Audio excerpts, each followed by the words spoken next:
Hey everybody, Drilling in the Name of here. By now you probably know I had the absolute pleasure and privilege of being invited by Ghost Ship Games to visit their studios in Copenhagen along with 6 of my peers. Now obviously I had to document this, so I brought my camera with me, but found out very quickly that I am no vlogger. But I dug through all my footage and cobbled together a pretty thorough story of my trip to Copenhagen, meeting the Ghost Ship team, hanging out with my fellow creators, and being among the first to play Rogue Core. Now, if you're more interested in that last bit and don't really care about the trip itself, I've split this video into several chapters, so feel free to skip ahead to the state of Deep Rock Galactic. Anyway, a couple months ago, I got a very shocking message from Jacob, who is Ghost Ship's community manager. This was obviously the invitation, and it was kind of funny because I got it literally as I was walking into work to meet with a couple liquor reps. Thankfully, they're both friendly colleagues, so I was able to tell them about it and kind of share my disbelief about the whole thing. But, as exciting as it all was, one very large problem loomed in the back of my mind. Although I did have my passport, it was both expired and apparently also lost. Unfortunately, I have a tendency to panic and think the worst thing is going to happen, so I kept thinking, oh my god, I have this insane opportunity and I won't be able to accept because I'm a moron and I never got my passport renewed. What followed is a very complicated but probably not very interesting story involving my state representative's office, shout out Luann by the way, 2 post offices, a Walgreens, and a UPS store. But less than 2 weeks later, I came home from work to a priority mail package. Alright. Just got home from work, it's late, it is just after 2 in the morning, but I got this promising looking package in the mail, and I'm gonna open it. I'm going to Copenhagen. So the trip was on, and the first leg was from O'Hare to Munich. My flight of course landed 40 minutes early, so my 3-hour layover turned into a 3-hour and 40-minute layover. And although I was in Munich, which seems cool, man is that a boring airport.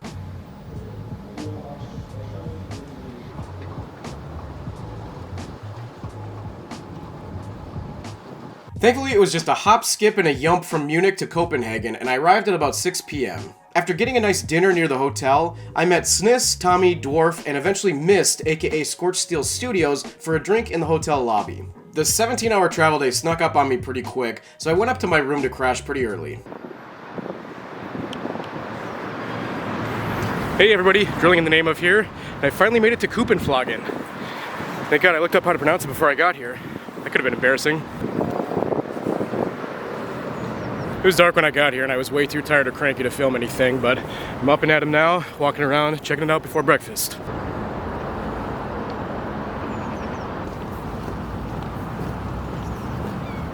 It's a very chilly morning, but I accidentally set my room to 22 Celsius before I left today, so sweating it out. There's the hotel across the water over there.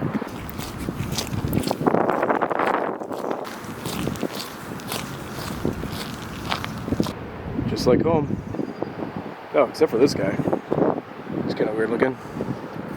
Alright, that's enough walking around for right now. Time for my favorite part of any vacation, which is finding distilled water for my CPAP. That's right, folks. I have sleep apnea, and however much fun you think it is, I can assure you, it's less. But I do appreciate the representation in Deep Rock. Oh, I think I'm going to take a little shortcut. Don't mind me, I'm not from here.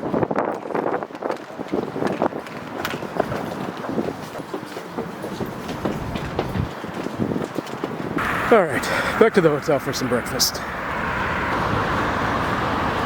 That's gonna be us in a couple hours. Very serious. The breakfast buffet in the hotel was absolutely massive and really awesome. For the most part. Nice try. With stomachs very full of food and coffee, we set sail for Ghost Ship Games.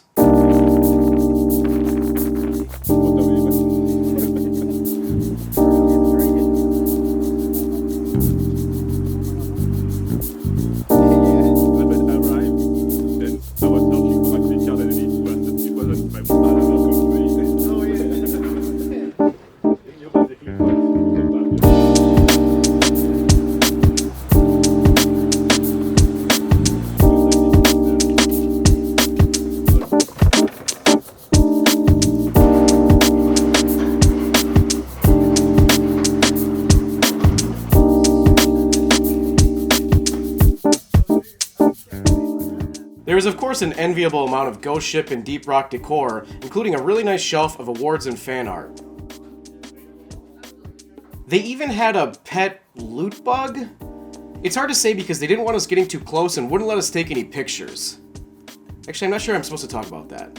Forget I said anything. After a quick tour of the office and more introductions than I could possibly remember, we joined stand-up, which happens at 11:30 every morning. This is a brief meeting with the whole team where updates are given on the progress of major and individual projects, and it's followed by a really nice catered lunch.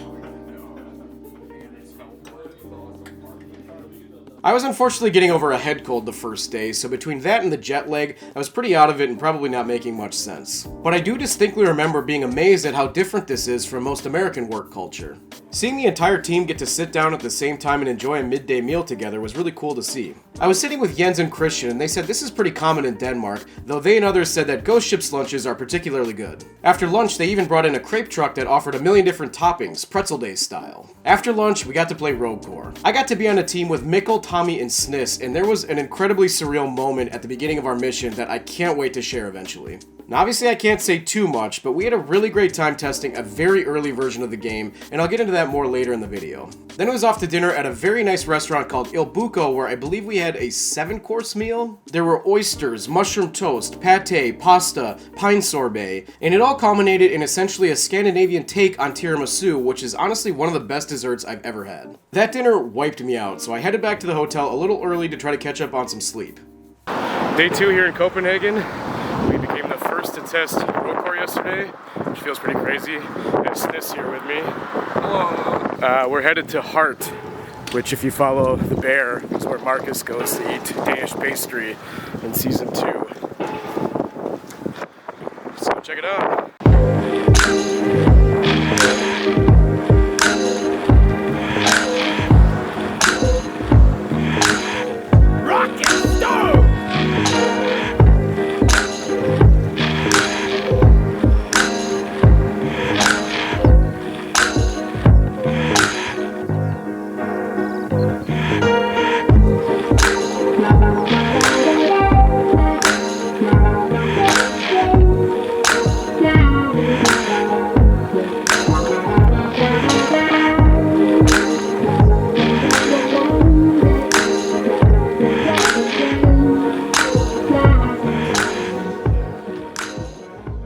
I had a cardamom croissant, a cortado to impress Sniss, and brought a black sesame cookie back to the hotel for a midnight snack. And it 100% lived up to the hype. Then it was back to the studio for a fireside chat with Mikkel, Mike, Jens, and Jacek. I think it's really important to mention they really did want to hear both our feedback on Rogue Corps and to answer any questions we have on Deep Rock as a whole, both personally and from our respective communities. Even outside of that chat, we had completely unfettered access to the whole team, and it was so cool to be able to just walk around the office and see what everyone was working on. Casper took us through a bunch of Rogue Corps enemy concept art, which by the way, be sure to check out Aaron's most recent Below Decks article to get a sneak peek of what we saw. Frederick showed us the new weapon framework, Anders took us through cave generation, some of the overclock prototypes, and one of the new enemies, which I am very excited about. Jacek told us some of his ideas on how the new enemies will spawn, Jacob showed us some hilarious reload animations from Rogue Corps, and Arvid explained how the different colors on pieces of an enemy model reflect their mass and how they interact with its joints when it moves. I really can't say enough just how eager everyone at Ghost Ship is. They clearly care so much about what they do, and I think the big surreal moment was realizing they were just as excited to share their work with us as we were to be there. After all that, we got to sit in on the 6th anniversary stream with Mark, Aaron, and Jacob. We all got a few minutes in the hot seat to talk about what we do, which was really cool. Then we headed upstairs to watch Soren and Mikkel talk about what the future holds for Deep Rock. More on that later, of course. After the stream, we were all invited to stay for their anniversary party, which was actually pleasantly mellow. I brought my bar tools and some pandan syrup so I could make leaf lover fizzes for everyone, and I even got Mikkel to partake, which was really awesome. I actually brought my Lloyd costume, but it is so hot in that office that it unfortunately stayed in my backpack. But it was really nice to just hang out and chat with everyone over a beer. After the last of the Ghost Ship team headed home, I grabbed a nightcap with Mist and Sniss at this brewery, which I will not attempt to say because I couldn't pronounce it correctly even with the help of a Danish person.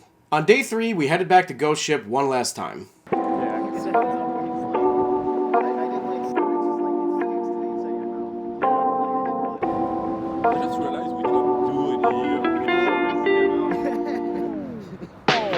After a long night out, I had to make a quick visit to the hardest worker in the office.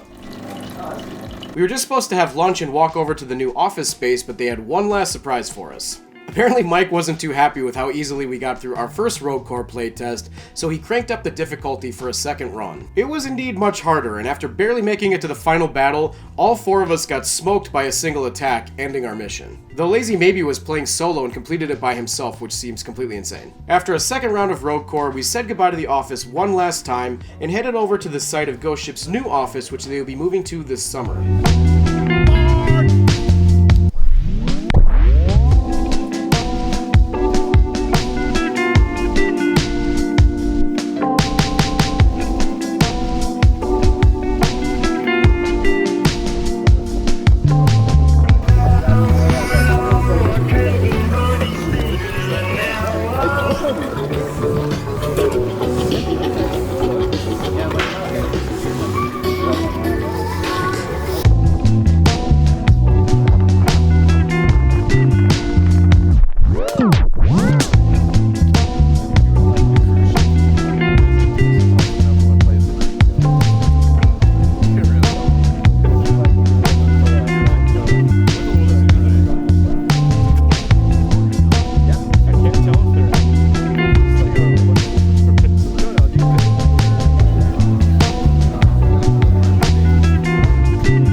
The new space is massive by comparison, spanning 3 floors in a much more modern office building.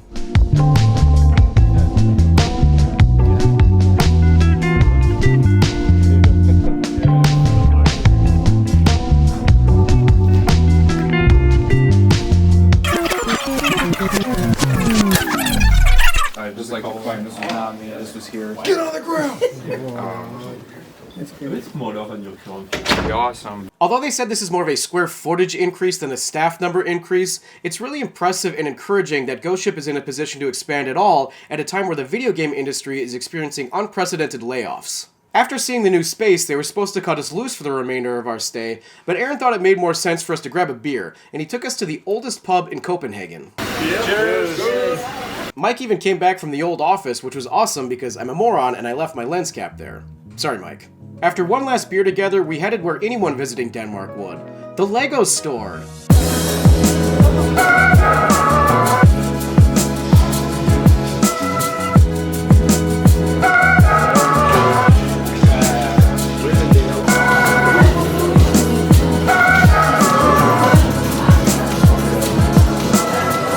It was alright.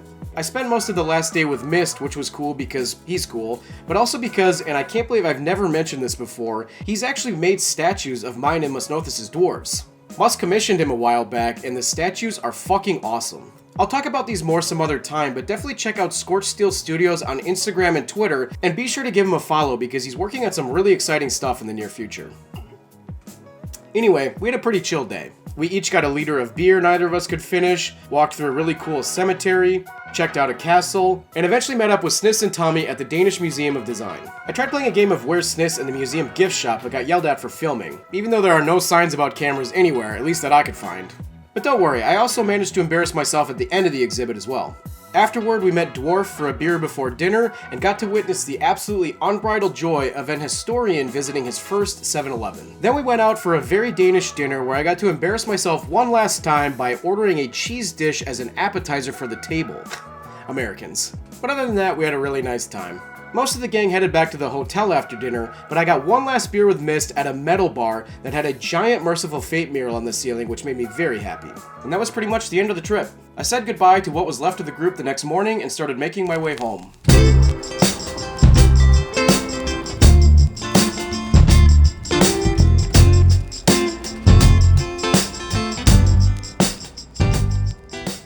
What started as a cool opportunity to visit a foreign country and play a new Deep Rock game very quickly became more about the people. I can't say enough what gracious hosts everyone at Ghost Ship was. From Jacob organizing the Discord chat with everyone, Lizette for booking our accommodations, Mark and Aaron for serving as our tour guides and hosts, Soren and Mikkel for being not only present but very engaged with our visit, Mike for answering a million questions, and everyone else for being completely open books for us to pester and distract from their work. And it extended beyond just business. I had told Aaron ahead of time that I wanted to bartend the anniversary party, so he put together a bowl of cocktail ingredients for me. Roman brought in a bunch of Slovakian tea liqueurs and challenged me to make a cocktail with them, which unfortunately was not very successful. And Christian even brought some mead he brewed for me to sip on during our second Rogue Core playtest. Long story short, it was really refreshing to meet all these people and see how passionate they are and how much they enjoy working together to create the game we all love. It's such a positive work environment and really informs how they were able to create such a wholesome community. Speaking of the community, I also want to shout out my fellow creators for playing an equal part in making this such an enjoyable and memorable trip. As someone with crazy imposter syndrome, this was all weirdly a little intimidating, but everyone was so cool and easy to get along with, which really alleviated my anxiety.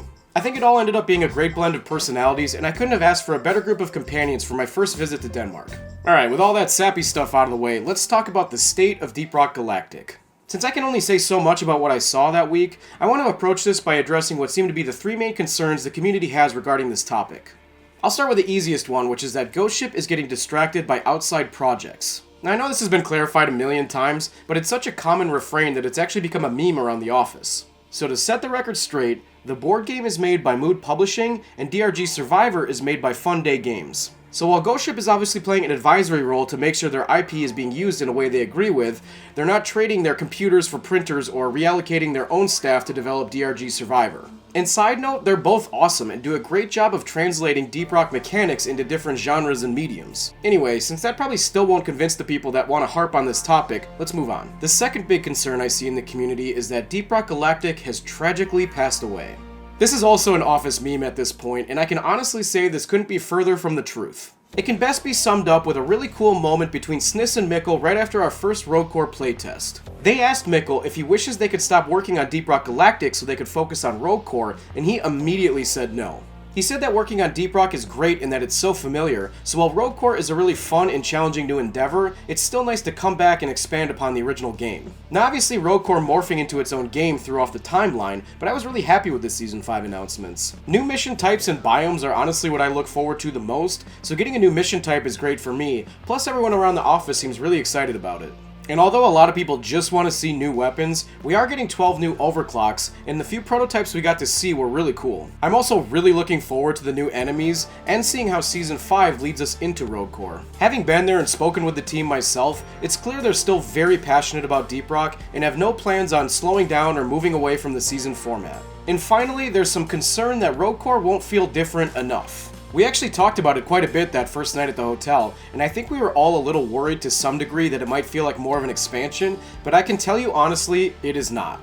I actually kept finding myself trying to build things out or play the way I would in Deep Rock, and realizing it wasn't working because the feel and gameplay loop is so different. There's a much greater sense of urgency in Rogue Core, and an even bigger focus on teamwork than Deep Rock. Even the soundtrack felt different despite being very similar stylistically. Rather than swelling during a swarm, it's more of a constant pulsing that really drives that sense of urgency. Now again, we were obviously playing a very early version of the game, and that could certainly change, but I really liked how it kind of added to the stress level. And I'm really glad they released that Below Decks article before I released this video so I can confirm the tone shift, because it's a much darker and creepier experience than Deep Rock. The enemies are going to be completely different from what we're used to, and I really like the direction they're taking it. Even though what we played was a very rough version, we were all really excited by what we saw and very much looking forward to seeing how it all comes together next year. Well, that about does it for my Copenhagen wrap-up. I want to say once again a huge thank you to Ghost Ship for putting this all together, thank you to my fellow creators for making this such a fun trip, and thank you to you, because without the support of this channel I wouldn't have had this opportunity at all. Up next, I have an Abyss Bar video that is very different from the previous entries, and then a fun little machinima with Masnothis, so stay tuned for those. Like and subscribe if you feel so inclined, and as always,